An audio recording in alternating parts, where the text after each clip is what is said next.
we saw that Chinese troops in very large numbers were moving towards the line of actual control. We cautioned the Chinese that such a situation could create problems, and sure enough, in the middle of June in 2020, it did. We were understandably worried that the troops are now much too close. At various points of time, the Chinese have given us different explanations. None of them are really tenable.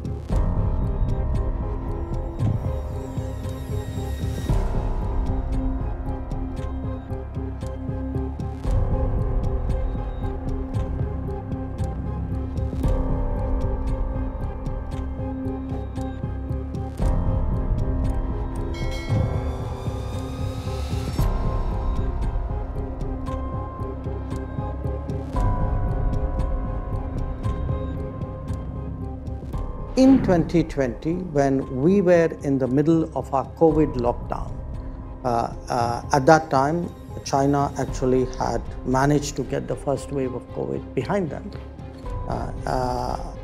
We saw that Chinese troops in very large numbers were moving towards the line of actual control. Normally, I'm guessing now here, that it would have been very difficult when you are in the middle of a COVID lockdown, because our COVID lockdown was complete. I mean, the country, it was like a ghost city or cities. People, the airports were shut down, the railway was shut down.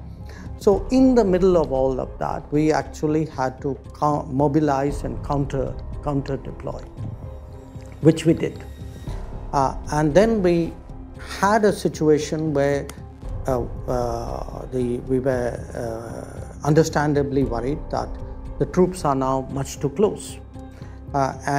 We cautioned the Chinese that such a situation could create problems, and sure enough, in the middle of June in 2020, it did. So we had a clash in which 20 of our soldiers died. They claimed that 4 of their soldiers died. So that's one of those things we will never know.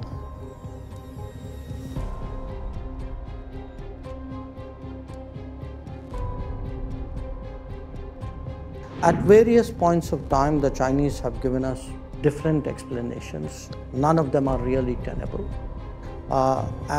Since then, we have been trying to disengage, because both of us have a forward deployment ahead of our regular military bases.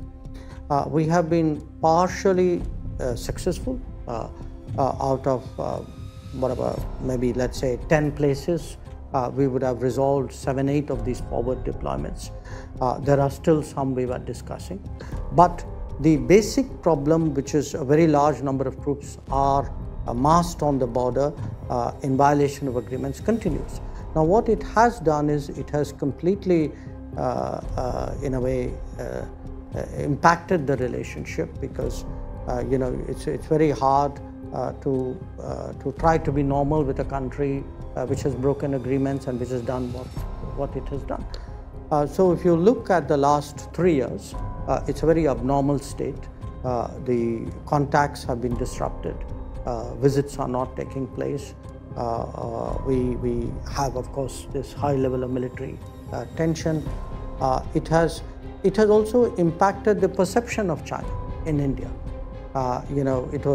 This perception was not positive in the 1960s and 70s because of the war we had in '62. But we had started to put that behind us when this has happened.